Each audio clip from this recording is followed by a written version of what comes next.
Subscribe करा अनुज रुचकर रेसिपीला आणि बेल आयकॉन नक्की दाबा।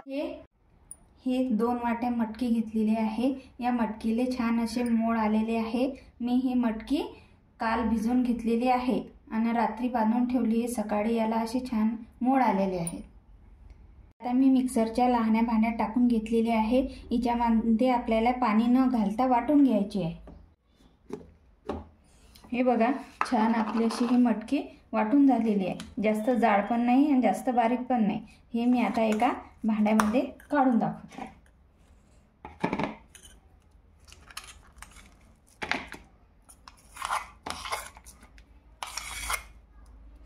हे आता राहिलेली मटकी पण मी वाटून घेते।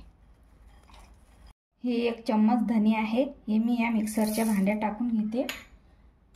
आणि हे 1 चम्मच शोप आहे, हे मी आता मिक्सरच्या भांड्यामध्ये जाडसर वाटून घेते। एका मिक्सरच्या छोट्या भांड्यामध्ये 4-5 हिरव्या मिरच्या, 4 लसूणच्या पाकळ्या, याची पण अशी जाडसर पेस्ट बनवून घेते। या मटकीला असा चिकटपणा नसते, त्याला चिकटपणा येण्यासाठी आपण याच्यात हरभऱ्याच्या डाळीचं किंवा पीठ किंवा बेसन म्हणतात ते घालून घेऊया। सुरुवातीला मी 2 चम्मच घालून बघते। याला जर चिकटपणा आला तर नंतर काही घालायचं काम नाही, नाहीतर घालायचं।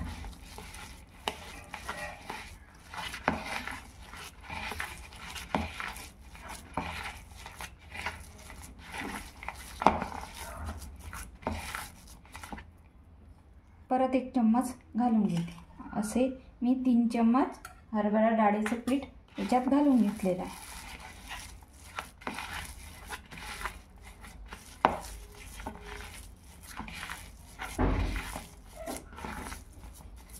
आणि या वड्याला छान असा कुरकुरीतपणा येण्यासाठी 1 चम्मचभर तांदळाचं पीठ घालते।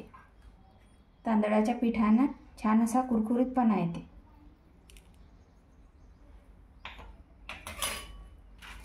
परत असं मिक्स करून घेते।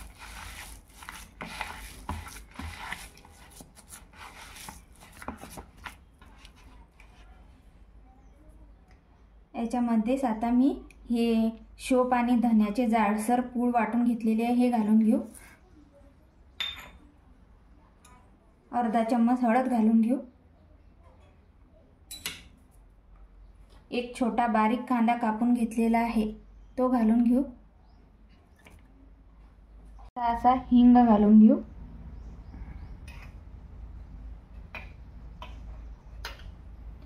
आणि हे हिरवी मिरची आणि लसूणची पेस्ट वाटून घेतलेली आहे, हे पण घालून घेऊ।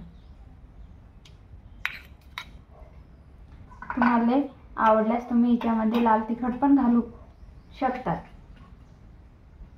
बारीक चिरलेली कोथिंबीर पण घालून घेते आणि हे सर्व मिक्स करून घेते। आणि चवीपुरतं मीठ घालून घे।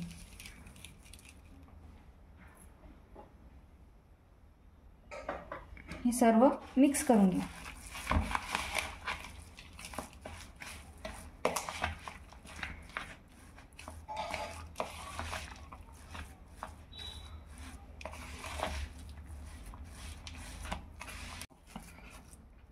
मी हे हातानेच मिक्स करून घेते। हाताने छान असं सगळं मिक्स होते। आता आपलं हे छान असं मिक्स झालेले आहे। गॅसवर 1 लोखंडी कढई ठेवलेली आहे आणि त्याच्यामध्ये तेल गरम करून घेतलेले आहे। त्यातलं 1 चम्मच तेल मी या मिश्रणात घालून घेते। तेल घातल्यामुळे आपले वडे छान असे कुरकुरीत होतात। आणि मी याच्यामध्ये जिऱ्याची पूड घालायची विसरली होती। ही भाजलेल्या जिऱ्याची पूड आहे, ते मी 1 चम्मच घालून हे सर्व मिश्रण परत एकदा मिक्स करून घेते। आता याचा एक मी पाट घेतलेला आहे आणि त्याच्यावर अशी 1 कॅरी बॅग घेतलेली आहे आणि त्याला थोडंसं पाणी लावून घेते। आणि आपल्याला हवे त्या आकाराचे हे वडे बनवून घ्यायचे। एक एवढा छोटा गोळा घेते आणि हे असे वडे बनवून घेते।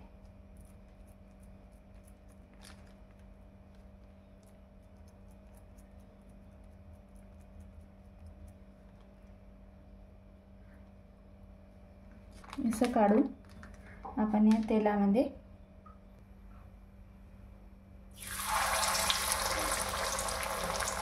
आपला गॅस हा कमीच करून ठेवायचा, नाहीतर आपले हे वडे जळून जातील तेल जास्त गरम झाल्यास.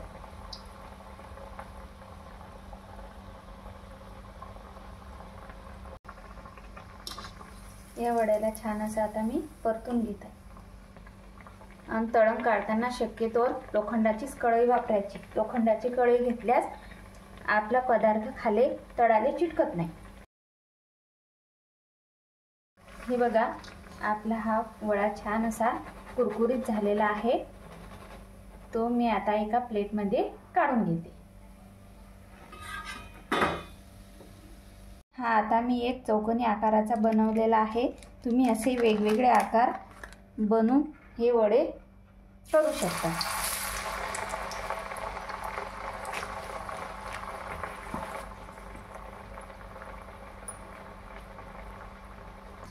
हे बघा, हा आपला दुसरा पण वडा छान असा झालेला आहे. मी आता अशा प्रकारे सर्व वडे तळून घेते. हे बघा, आपले हे वडे खाण्यासाठी तयार झालेले आहेत. हे वडे दही आणि टोमॅटो सॉस सोबत खूपच छान लागतात.